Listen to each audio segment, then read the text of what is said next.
Cordial saludo, mi nombre es Luisa Fernanda Mejía Tilano, soy estudiante de Contaduría Pública. El día de hoy vamos a hablar acerca de la NIA 400, la sección riesgo inherente. Vamos a tocar 4 puntos. El primero va a ser la definición. Es la susceptibilidad del saldo de una cuenta o clase de transacciones con una representación errónea, que pudiera ser de importancia relativa, es decir, importante, o individualmente, cuando se agregan con representaciones erróneas en otras cuentas o clases, asumiendo que no existieron controles internos relacionados. El segundo punto son las características. Tenemos dos. Propio de la naturaleza de la cuenta o transacción, es decir, no depende del control interno. Y el segundo punto es la magnitud, puede ser alto, medio o bajo. Vamos a continuar, es el punto número 3, que es la evaluación del riesgo inherente. Aquí tenemos 2 puntos. El primero, considera los factores relevantes. La naturaleza de la cuenta o transacción, complejidad de los procesos, susceptibilidad de errores o fraudes y el entorno regulatorio. Número 2, utilizar herramientas. Cuestionarios, por ejemplo, de riesgos para hacerlo a la empresa, análisis de datos, revisar que toda la información esté bien y hacer entrevistas al personal que tiene acceso a esa información, entre otros. Por último, vamos a ver el impacto de la auditoría. Determinar la naturaleza, oportunidad y alcance de los procedimientos de auditoría. Tenemos 2. Riesgo inherente alto. Significa que a mayor necesidad de pruebas de auditoría, es decir, se sabe que hay un riesgo, entonces hay que hacer todas las pruebas necesarias para estar seguros que la información es correcta. Y número 2, riesgo inherente bajo, es decir, que se pueden realizar menos pruebas porque la seguridad de la información es correcta. Muchas gracias por su atención y espero que tengan un buen día. Hasta pronto. Hola, buenas tardes. Mi nombre es Rodrigo Candamel, estudiante de Contaduría Pública de la UNAT. Les voy a hablar de la NIA 400, Normas Internacionales de Auditoría. El tema específico, riesgo de control. Es un proceso que se hace a los sistemas de contabilidad y de control interno de una compañía para detectar, prevenir y corregir representaciones erróneas de importancia relativa. Siempre habrá un riesgo de control a causa de limitaciones de los sistemas de contabilidad y control interno. Después de que el auditor ha comprendido el sistema de contabilidad y de control interno, este deberá hacer una evaluación preliminar del riesgo de control de cada saldo, cuenta o clase de transacciones por medio de informes. El trabajo del auditor es de alto nivel cuando el sistema de contabilidad no es efectivo, a menos de que éste identifique los controles internos y que esos detecten y corrijan una representación errónea. También en este tema tocamos la documentación de la comprensión y de la evaluación del riesgo de control, pruebas de control, desviaciones de los controles, calidad en la evidencia de la auditoría y evaluación final del riesgo control. Esta NIA 400 fue más o menos instalada en Colombia en la misma época en que se aplicaban las NIF. Son importantes para el contador y sobre todo para el auditor tener en cuenta este proceso y sobre todo lo que el auditor observa. Todos los procesos y el comportamiento de los empleados, eso hace de que los informes sean con más fundamento, que le va a servir a las directivas para posible toma de decisiones. Muchas gracias. Cordial saludo, mi nombre es Diana Marcela Vergara y pertenezco al grupo número 24 del curso de Control Interno y Aseguramiento de la Información. Hoy les voy a hablar sobre el riesgo de detección.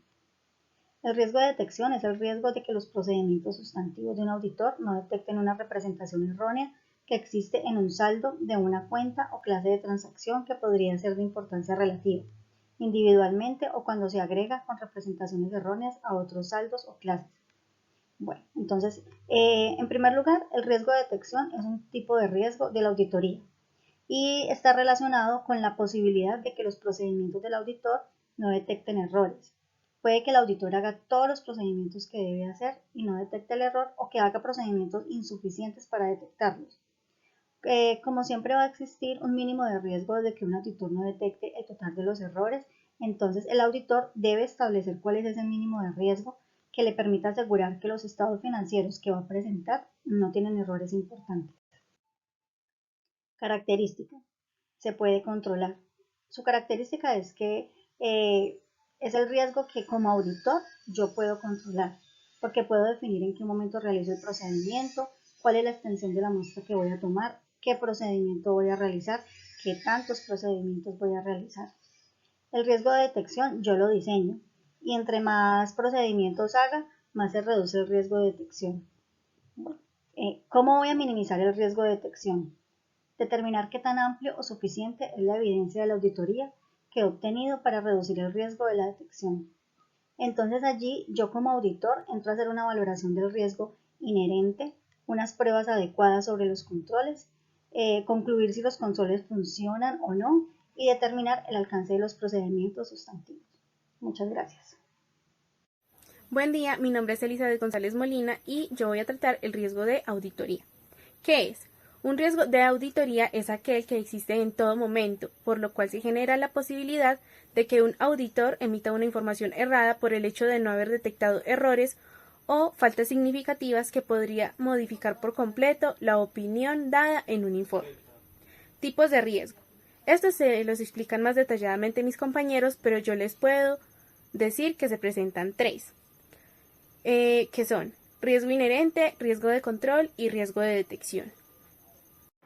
Impacto. ¿Qué impacto puede tener el riesgo de auditoría? En este podemos decir que nos afecta significativamente en la planificación, los procedimientos sustantivos, la documentación e impacta también en la comunicación. Pero ¿cómo evitamos estos riesgos? Para evitar los riesgos de auditoría se debe, en primer lugar, realizar un plan de auditoría que debe ser seguido, verificado y, en lo posible, hacerse retroalimentación.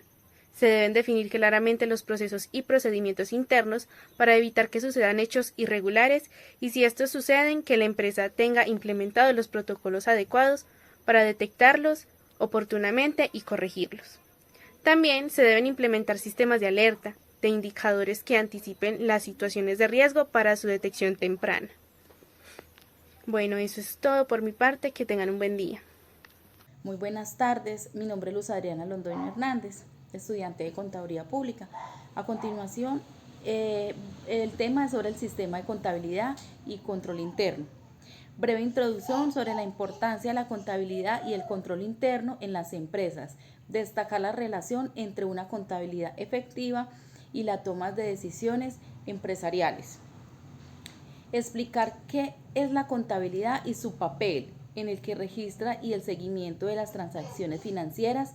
Mencionar los principios contables básicos enumerados, los objetivos fundamentales de la contabilidad, como la transparencia financiera y la rendición de las cuentas. Control interno. Definición del control interno y su importancia. Destacar cómo el control interno contribuye a la protección de los activos y la prevención de los fraudes. Componentes del control interno. Describe los elementos claves del control interno, como la estructura organizativa, procedimientos y políticas. Por último, sería un ejemplo de controles internos. Presentar ejemplos concretos de controles internos, como la regregación de funciones y la revisión de periodos de cuentas. Desafíos comunes. Discutir desafíos típicos en la implementación y el mantenimiento del sistema de contabilidad y el control interno. Muchísimas gracias.